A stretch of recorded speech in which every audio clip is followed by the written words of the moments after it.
জাতীয় vitamin A plus campaign 2025 আগামী 15ই March দিনব্যাপী অনুষ্ঠিত হবে।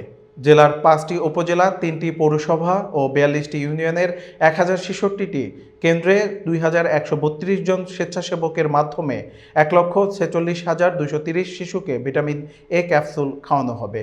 বিস্তারিত থাকছে বাবলু শেখের প্রতিবেদনে। 6 থেকে 11 মাস বয়সী শিশুদের নীল রঙের এবং 12 থেকে 59 মাস বয়সী শিশুদের লাল রঙের ভিটামিন এ ক্যাপসুল খাওয়ানো হবে।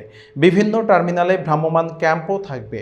Civil surgeon doctor SM. Masud বলেন, ভিটামিন এ শিশুর রাতকানা রোগ প্রতিরোধ, স্বাভাবিক বৃদ্ধি, রোগ প্রতিরোধ ক্ষমতা বৃদ্ধি এবং শিশু মৃত্যুর ঝুঁকি কমাতে সহায়তা করে। কর্মশালায় রাজবাড়ী প্রেস ক্লাবের সভাপতি আব্দুল কুদ্দুস বাবু, সাধারণ সম্পাদক শহীদুল ইসলাম হিরণ সহ ইলেকট্রনিক ও প্রিন্ট মিডিয়ার সাংবাদিকরা উপস্থিত ছিলেন।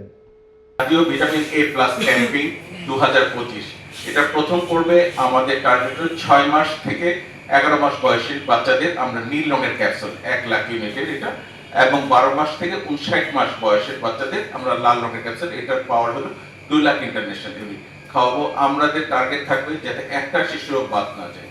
আমাদের মোট 1000 শিশুটিকা কেন্দ্রের মাধ্যমে পুরো রাজবাড়ীতে আমরা মোট 1,46,000 চেয়ে কিছু বেশি বাচ্চাকে আমরা এই টিকাদানটা কমপ্লিট করব আগামী শনিবার 15 তারিখে।